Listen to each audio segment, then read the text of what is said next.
ధ్యాన మాతృత్వము. రచన సేకరణ సి దేవి సూర్య. ధ్యాన మాతృత్వంలో మనము దివ్య మాతృత్వము, గర్భంలోని శిశువుతో మాట్లాడడము, ప్రసవం, పిల్లల పెంపకం, ప్రేమ, గౌరవం, స్వేచ్ఛ అన్ని నేర్చుకున్నాము. శరీర వికాసము, మానసిక వికాసము, భావ వికాసం, బుద్ధి వికాసం, ఆధ్యాత్మిక వికాసం ఇవన్నీ చదివాము మనము. అంతేకాకుండా చివరిగా మనం చదువుకునే ఆ రోజు ఏంటంటే అహంకారపు ప్రవర్తన. అవునా? అహంకారపు ప్రవర్తనలో వారికి ఇన్నర్ చైల్డ్ వర్క్ చేసి చూస్తే వారి చిన్నతనంలో ఎన్నో బాధాకరమైన, అవమానకరమైన, కష్టంతో కూడిన అనుభవాలు ఉన్నాయి అని తెలుసుకున్నాము. అందువలనే వారు ఈ విధంగా నేరస్తులుగా మారి ఉంటారు అని సరైన జ్ఞానం అందించి ధ్యాన సాధన చేయించడం ద్వారా వారు ఆ స్థితి నుండి వారు మార్చుకోగలుగుతారు అని అంతవరకు మేము చెప్పుకున్నాము. ఈరోజు మ్యాజికల్ బెనిఫిట్స్. అవునా? మ్యాజికల్ బెనిఫిట్స్ అద్భుతాలు జరుగుతాయనే ఊహలు. ఏ విధంగా ఊహలు? అద్భుతాలు జరుగుతాయనే ఊహలు. అంటే పిల్లలు చిన్నతనంలో ఎన్నో కథలు వినడము, కార్టూన్స్ చూడడం జరుగుతూ ఉంటుంది కదా! వాటిలో ఉన్నట్టుండి ఒక అద్భుతం జరుగుతుంది. అలా జరగడం వల్ల కథ మొత్తం మారిపోతుంది. పిల్లలకు ఎప్పుడైతే వారి అవసరాలు తీరవో కొందరు పిల్లలు ఈ మ్యాజికల్ బెనిఫిట్స్‌లోకి వెళ్ళిపోతారు. ఎవరో తమ కోసం వస్తారని, వారు తమ జీవితం మొత్తం మార్చేసి తమ కష్టాలను తీరుస్తారని నమ్మి వారి కోసం ఎదురు చూస్తూ ఉంటారు. లేదా అకస్మాత్తుగా ఒక అద్భుతమైన సంఘటన జరిగి తమ కష్టాలు తీరిపోయి పరిస్థితులు అన్నీ మారిపోతాయి అని అనుకుంటారు.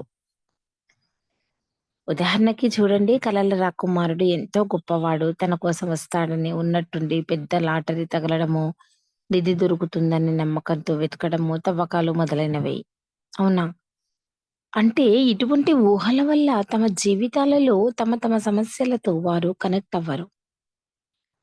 వారి జీవితంలోని పరిస్థితుల నుండి ఏమి నేర్చుకోరు? వారి పరిస్థితులు మార్చడానికి చేసే ప్రయత్నాలు. పనులు చేయకుండా ఏదో భవిష్యత్తులో వచ్చే వ్యక్తి కోసం ఎదురు చూస్తూ, నిధుల కోసం వెతుకుతూ జీవితాన్ని వృధా చేసుకుంటారు. సాన్నిహిత్యం చేయలేకపోవడం. అవునా? అంటే ఈ తరహా మనస్తత్వంలో వీరు మరొక వ్యక్తిని వీరికి దగ్గరగా రానివ్వలేరు. శారీరకంగా ఇంకా మానసికంగా ఇది కూడా ఉండవచ్చు కదా! ఎవరైనా వీరికి బాగా దగ్గర అయితే వారిలో ఎందుకో తెలియని భయం, అలజడి, రక్షణ లేని భావన లేదా షేమ్ అంటే అవమానం, గిల్టీ, అపరాధ భావంగా ఫీల్ అవుతూ ఉంటారు. వీరికి సంబంధించిన అన్ని విషయాలు ఎవరికీ తెలియవు. అంటే ఎంత కావలసిన వారికైనా సరే షేర్ చేయడానికి, వారితో పంచుకోవడానికి వీరు ఇష్టపడరనమాట. ఈ దూరం వలన సంబంధ బాంధవ్యాలలో ఎన్నో ఇబ్బందికర సమస్యలు ఎదుర్కొంటారు. ముఖ్యంగా భార్యాభర్తలలో ఎవరైనా ఒకరికి ఈ అవునా? ఇలాంటి భావం ఉంటే చాలా సమస్యలు, మనస్పర్ధలు, వారి మధ్య దూరాలు పెరగడం వంటివి జరుగుతాయి. అవునా? అంటే చిన్నతనంలో పూర్తి మనస్సుతో అంటే అన్‌కండిషనల్‌గా అంటే షరతులు లేకుండా అంగీకరించకపోవడం వల్ల చిన్న పిల్లలుగా ఉన్నప్పుడు ఎవరైనా సరే చేసిన తప్పుకు అంటే తప్పుడు ఆలోచనలతో వారి శరీరాన్ని తాకి తప్పుగా ప్రవర్తించిన, మరియు ఇతర అవసరాలు తీరకపోవడం వల్ల ఇటువంటి ప్రవర్తన ఏర్పడుతుంది. ఈ సందర్భాలలో మరొక విషయాన్ని కూడా తెలుసుకుందామని. ఏంటంటే, అమ్మాయి రజస్వరాలు అయిన సందర్భాల్లో వారిలో ఏం జరుగుతోంది? వారికి కారణం ఏమిటి అనేది ఆ అమ్మాయికి తల్లిదండ్రులు చక్కగా అర్థమయ్యేలా వివరించాలి. అవునా? పెద్ద మనిషి అయితే అని అంటారు కదా! అమ్మాయి పెద్ద మనిషి అవుతే ఎలా ఉంటుంది? ఏంటి? శరీరంలో మార్పులు ఏ విధంగా ఉంటాయి అనేది. వారు ఆ సమయంలో ఏ విధంగా ఉన్నారు? వారి లోపల ఏమి ఫీల్ అవుతున్నారు గమనించి, వారికి విలువనిచ్చి అవసరమైన సహాయం చేయాలి. ప్రేమగా ఆదరించాలి. వారిలో ఏం జరుగుతుందో, వారు ఎలాంటి భావోద్వేగాలకు గురి అవుతున్నారు అనేది పట్టించుకోకుండా వారిని ఒక ప్రక్క దూరంగా కూర్చోబెట్టి, వాళ్ళకు ఇష్టం ఉందో లేదో తెలుసుకోకుండానే అందరిని పిలిచి, అందరికీ చెప్పి పెద్ద సెలబ్రేషన్ చేయకూడదు. ముందుగా వారికి అవసరమైన సపోర్ట్ ఇచ్చి, తర్వాత వారి అనుమతితోనే ఏమైనా చేయాలి. నాన్ బిహేవియర్ అంటే క్రమశిక్షణ రహిత ప్రవర్తన కూడా ఎలా ఉంటుంది? వీరు తల్లిదండ్రులు ఏం చెప్తే దానికి అంత పూర్తి వ్యతిరేకంగా ప్రవర్తిస్తారు. తల్లిదండ్రులు మంచి చెప్పినా పట్టించుకోరు.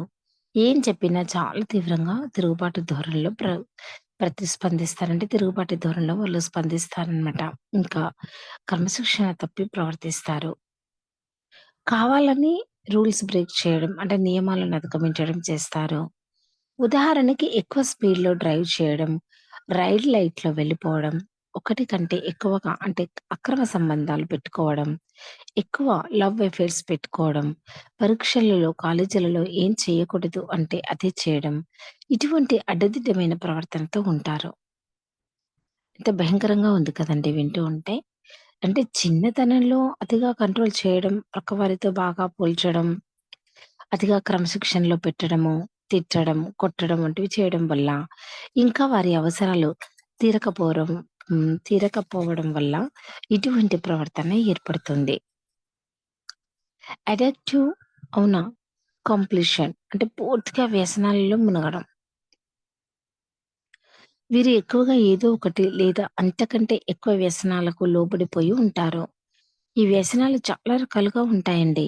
ఈ విధంగా చూడండి కొంతమంది పిల్లలు ఇప్పుడు కాలేజీలో డ్రగ్స్‌కి అవునా, స్మోకింగ్‌కి అవునా, తాగుడుకు, అతిగా తినడము, విపరీతంగా షాపింగ్ చేయడం, అతి శుభ్రం మొదలైనవి. చిన్నతనంలో తల్లిదండ్రులు అనేక కారణాల వల్ల పిల్లల అవసరాలు తీర్చలేకపోవచ్చు. ఇంట్లో పరిస్థితుల వల్ల ఎక్కువ పని చేయడము, భార్యాభర్తలు ఇద్దరు జాబ్ చేయడము, వ్యాపార రీత్యా ఎక్కువగా ప్రయాణాలలో ఉండడము ఏదైనా కావచ్చు. వారు పిల్లలకు ఎక్కువ న్యాయం చేయడం లేదనే అపరాధ భావంతో దానిని కప్పిపుచ్చి పిల్లలకు పిల్లలను ఆనందపెట్టడం కోసం కొన్ని బహుమతులు తెచ్చి ఇస్తూ ఉంటారు. అంటే వారి అవసరాలకు బదులుగా బహుమతులు ఇలాంటివి వారికి వారిలో ఏదో తెలియని వెలితి ఉంటుంది. అది చిన్నతనంలో వారి అవసరాలు తీరకపోవడం వల్ల ఏర్పడిన లోటు. దాన్ని ఏదో ఒక దానితో పూరించే ప్రయత్నం చేస్తూ ఉంటారు. పైన చెప్పిన విధంగా డ్రగ్స్, త్రాగుడు, స్మోకింగు, తిండిపోతుగా అవ్వడము, షాపింగు అది చేస్తూ ఉన్నంత వరకు వారిలో అంతా బావుంటుంది. ఆపగానే తిరిగి మళ్ళీ వెలితి మొదలవుతుంది. థాట్ డిస్ట్రాక్షన్స్ కలవరపెట్టే లేదా తెలివి తప్పించే ఆలోచనలు. వీరిలో చాలా ఎక్కువగా నెగెటివ్ ఆలోచనలు, ఇంకా ఉన్మాదపూరితమైన ఆలోచనలు వస్తూ ఉంటాయి. వీరు ఈ ఆలోచనలను కంట్రోల్ చేయలేని స్థితిలో ఉంటారు. పైకి మామూలుగా కనిపిస్తారు. కానీ వారి లోపల ఎన్నో ఆలోచనలు సాగుతూ ఉంటాయి. చూడండి కొంతమంది ఉన్నట్టుండి ఏదో ఒకటి చేస్తూ ఉంటారు. అరే! ఇప్పటిదాకా బాగానే ఉన్నాడు కదా! ఏమైంది వాడికి? మనం ఇవన్నీ వింటూ ఉంటాం పేపర్‌లలో, న్యూస్‌లో ఇవన్నీ వింటూ ఉంటాం. చూస్తూ ఉంటాం కదా! టీవీలలో. అబ్బాయి చాలా మంచోడు. అలా చెయ్యడు కదా! అంటే ఉన్నట్టుండి ఏం చేస్తున్నాడో వాడికే తెలియట్లేదు గదా!